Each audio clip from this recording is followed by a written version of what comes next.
you very much for inviting me to say a few words to your extremely impressive Congress here. What I would like to do in the 15 minutes or so that I have is to essentially address three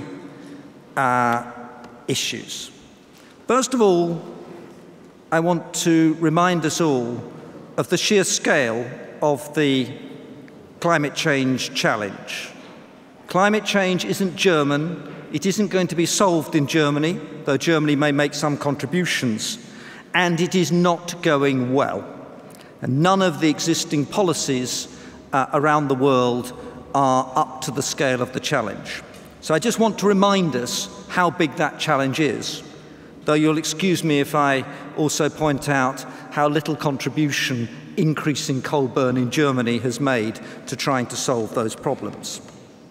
The second thing I want to do is draw out what I would describe as some predictable surprises going forward. While everybody's been discussing the Energiewende and Europe's climate policies from really 2000 onwards, in the background, revolutions have been taking place in our energy world which are bigger and more substantive than those that have happened probably over the last century. And I'm going to pick out two. The superabundance of fossil fuels and the likely long-term fall in the price of fossil fuels. And then secondly, the scale of the new technologies, by which I don't mean current renewables. I mean what lies beyond and what may replace the enormous investment in current renewables that countries like Germany have made. And then I'll come to some of the policy responses, or rather the lack of them, both at the global and at the European level. So let's just quickly remind ourselves of how serious these problems are. This is the graph that motivated my book on the carbon crunch, and I'm going to have at the front page of the book I'm just finishing on energy futures. This is what's happened to the concentration of CO2 in the atmosphere since the world got serious about trying to address the problems in 1990. It has just kept going up. Now, it's true that the emissions came down slightly from a very high level in the last year, but that's more a function of the very much slower growth rate in China, much slower than the 8 or 7 or 6% the Chinese Communist Party tell us the growth rate is, and the impact of that on the world economy and therefore on coal and on China emissions. Now, it's not just that they've kept going up, that we've got to the 400 parts per million point, but there's been no dent whatsoever, even with the great financial crisis, in the growth of global emissions. It isn't working, the policies we have in place, and they're not going to work given that trend. And that trend is actually slightly tipping upwards rather than linear. I've been rather kind to the increase in emissions. Let's take it one stage further. Our great oil companies also don't believe we're going to crack the problem. They all forecast growth in the demand for all three fossil fuels through to 2050 and beyond. And the forecasts of Statoil, BP and Shell and others are completely incompatible with the 2-degree target. They don't believe it. And one has to say, looking at what's happening around the world, they're probably correct. Because they see a world as it is, as opposed to how many idealistically would like it to be. In the period from now to 2100, this is the period by which we really have to crack the carbon problem, the numbers are truly daunting. We're going to have 2 to 3 billion more people on the planet, all of whom will want energy, and they're going to be predominantly in places like India, Africa, and to an extent China, even though its population is now aging. And if the world grows at 3% per annum, which will be a relatively low growth rate for the world through the century, the world's economy will be 16 times bigger than it currently is. So think about decarbonising with 16 Germanys instead of the one you have today. 16, actually many more, China's than we have today. On 7% growth rate, China will be 357 times bigger than it currently is. Tells you why that can't possibly happen. But these are the scales of things in front of us. Remember our Indian friends, where many of the growth potential may lie, predict they're going to double their coal production by 2020. That was their contribution to the Paris negotiations, and the request for 2.5 trillion if they were to do something earlier than their targets, which are out somewhere around 250 for stabilizing their emissions. So these are the challenges, these are the scales of the problem that we have to address, and anyone who thinks that putting a few more windmills in the North Sea or a few more solar panels of current generation on particular roofs and housing structures in Germany is a solution to this problem. It might be a contribution, but it's trivial, unfortunately, to the sheer scale of what we confront at the global level. Climate change knows no national boundaries. Now, we've made little progress, Kyoto's made little progress, Europe's made little progress, despite enormous commitment of political capital, moral capital, goodwill, intention, all the right things, yet they've made no great response. Why? Because the great illusion in Kyoto is that, or was in Kyoto, that if you reduce carbon production, you would also reduce carbon consumption. No. You can simply deindustrialize and import the stuff that you used to produce domestically and therefore increase your carbon consumption while you're reducing your carbon production. That's how Europe's apparently impressive performance does not make a single dent in the global increase in concentrations of CO2. What do you think all those things made in China were for? An export-driven, energy-intensive transition economy for Europe and the United States, which were 50% plus of world GDP. And in this period, while we were praising ourselves with cutting our carbon reduction, let's just remember, the great thing that happened between 1990 and today is the global coal burn went from 25% to 30% of world primary energy, and that is as a percent of a much higher baseline as it rises through the period. Since 1990 and all the Kyoto policies, we've had the great age of coal, sadly, including in Germany.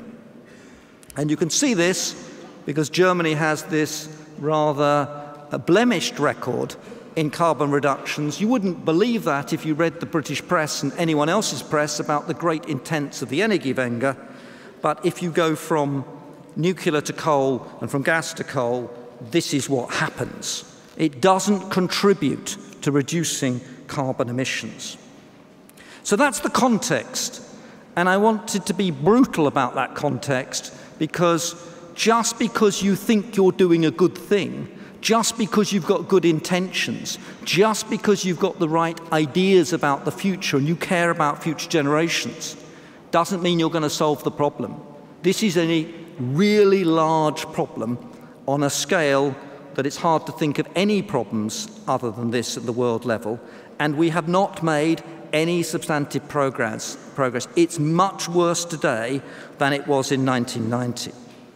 Now, I want to move on from that context to the big changes in our energy world and which affect the way in which we should contextualize policy going forward. These are what in my new book I call predictable surprises. It's taken from Rumsfeld's notion about known unknowns, and all those other component parts. These are things that you can be relatively sure have a strong probability that they're going to happen, and both of them change not everything, but almost everything about the assumptions that underlie German energy policy and European energy policy more generally. The first is the end of the commodity cycle. It's over. It was almost overwhelmingly driven by the great economic transition of China, which I would argue is over too. And the oil price has cracked. At $50, it's slightly higher than that in current prices, because this is 212 prices in my chart, than the it's $50 is slightly higher than the long-run average over the last 120, 130 years. If you look at this chart, what it tells you is that for 100 years, from 1870 to 1970, the oil price was both incredibly stable and gradually falling.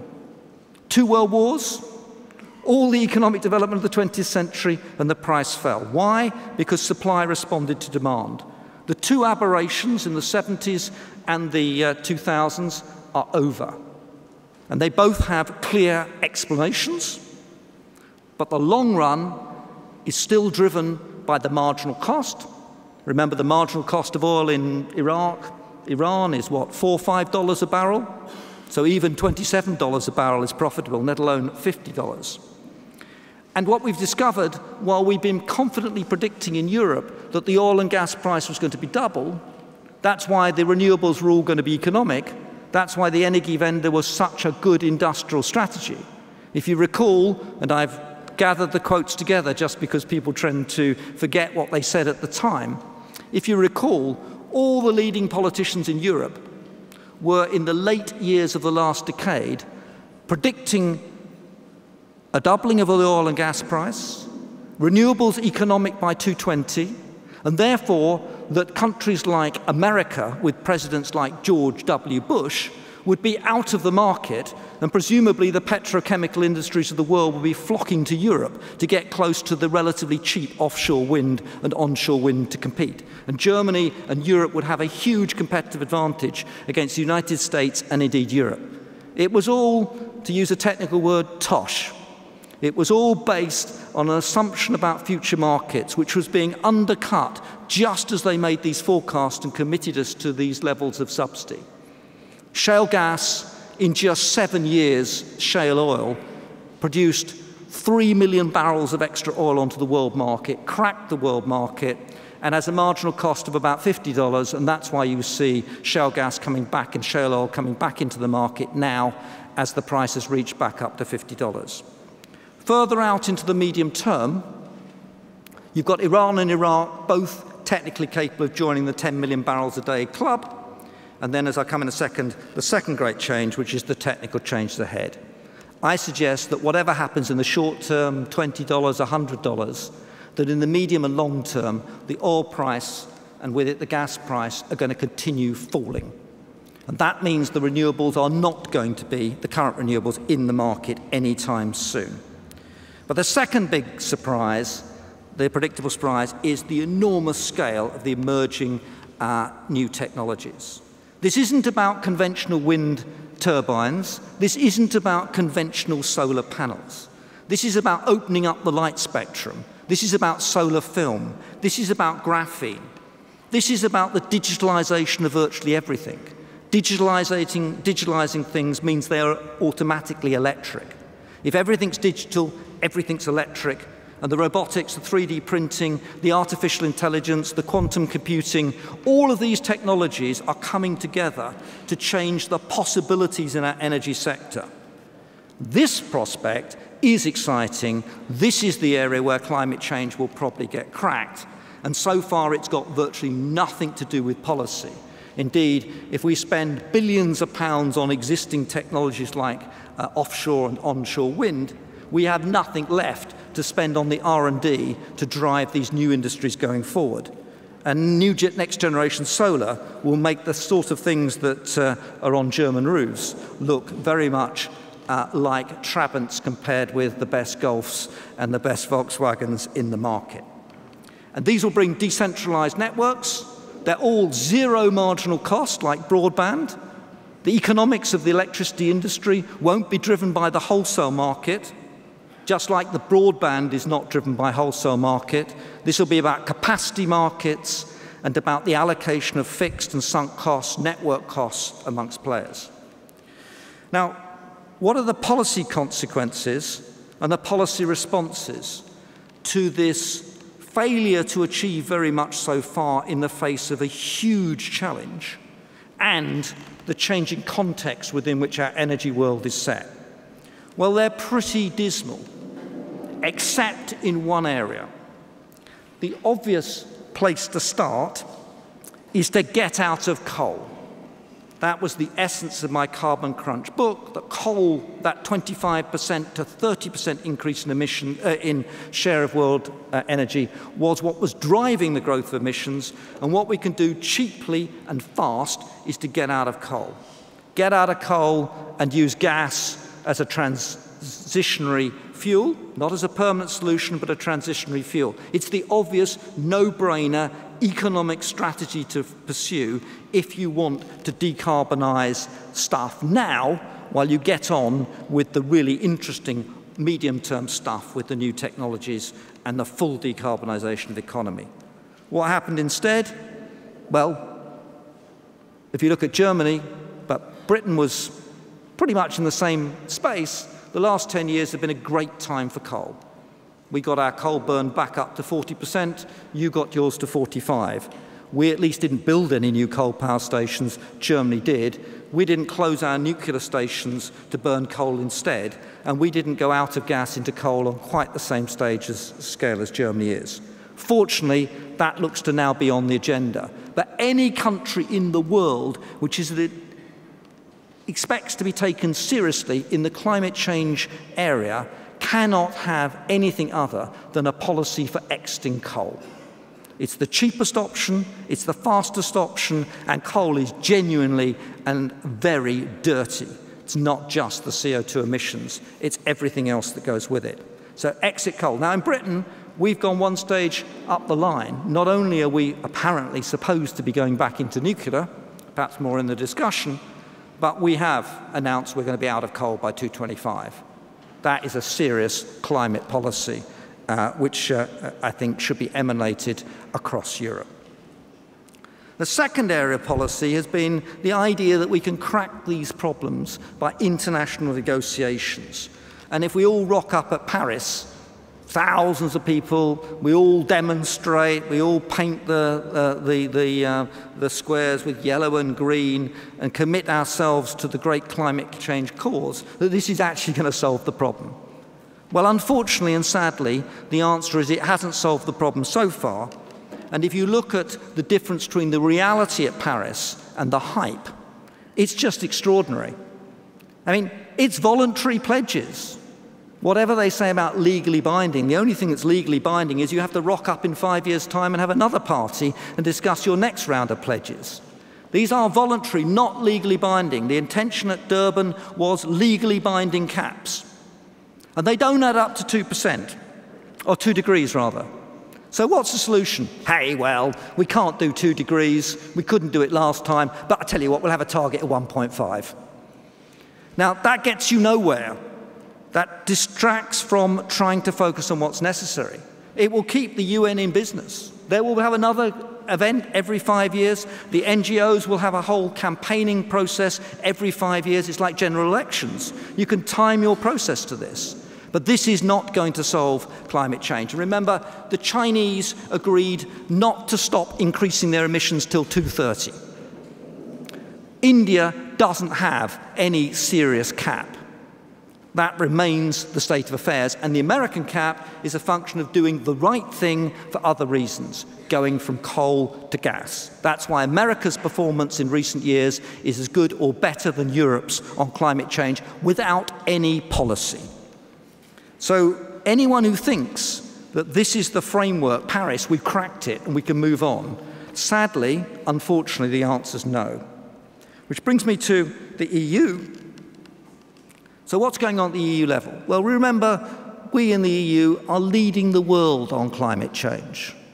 We are, in Europe, engaged in experiments since the middle of the last decade in demonstrating to the world that we can decarbonize and do it at extremely low cost and provide the example for everyone else to follow.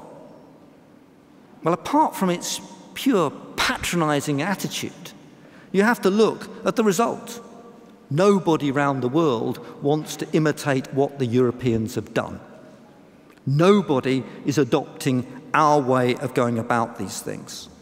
And that's not surprising, because we may have reduced carbon production in Europe. We may have very high energy prices compared with anywhere else in the world. But we've done it because we've had an enormous economic crisis, we've had the Eurozone crisis, and we've been systematically deindustrializing since 1990. There are very few energy-intensive industries left in Europe now, and there are very few new investments in the energy-intensive area.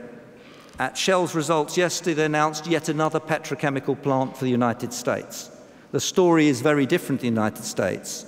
And when you compare the United States' performance with Europe, remember, the United States has had quite a lot more growth than we've had, and it has much more energy-intensive businesses than we have, and yet by going from coal to gas, it's managed to reduce its emissions at least as fast. So what have we got in Europe? Well, let's do the 20-20-20 stuff all over again. At least the numbers aren't all 20 for 30.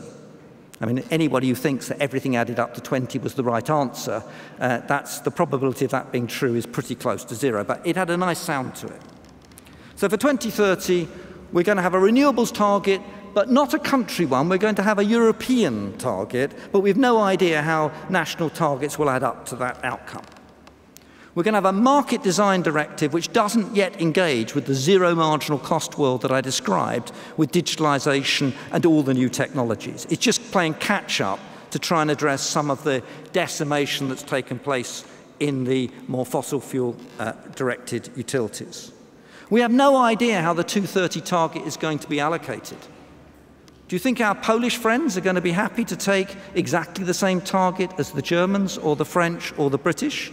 And has anyone worked out yet what happens if some countries don't have the full target, how much higher the targets are going to be in Britain, France, and Germany as an exchange?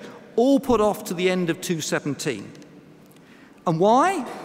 Well, because everyone knows that pushing this stuff forward before the Brexit referendum would not be a good idea. That's why we have radio silence from Brussels. And then, of course, there's the small matter of the French election. And then, of course, there's the small matter of the German election.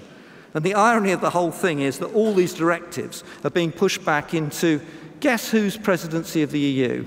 The British. Well, we might not be there, but we'll see what happens. And what's actually happened in Europe is that the idea of a European energy policy, which is an excellent idea, and a European climate change policy, which is an excellent idea, has given way to the renationalisation of policy. Nobody in Germany consulted the rest of us about the Energiewende. Very few people in Europe have been consulted about Nord Stream 1 or Nord Stream 2 in particular. And actually, if you look around Europe, everybody has gone back to having their own national energy policy. This is sad, it's inefficient, but I'm an optimist. Look at the upside, look at the opportunity. We can do this a lot better. But we have to recognise the realities. We have to recognise the fossil fuel position. And by the way, if people think we're going to decarbonise and they think that oil might not be needed tomorrow as opposed to today or be lower, they'll pump it even faster now and drive the price even lower than they otherwise would have done. The carbon constraints won't go away. The gas issue remains on the table as a sensible option in the short run. But the technological transformation is where we should be putting our money, our effort, and our hopes, because we can solve climate change. It probably will be solved, but probably not because of global policy, probably not because of European policy, but because the technical transformation that's coming will make energy, like broadband and like the internet, marginal cost zero. And hey, just as a final thought, nobody wants to minimize the use of broadband. And if our energy sources are zero carbon and have a marginal cost of zero, and I take that to be largely next generation solar, who wants to reduce energy demand? Thank you very much indeed.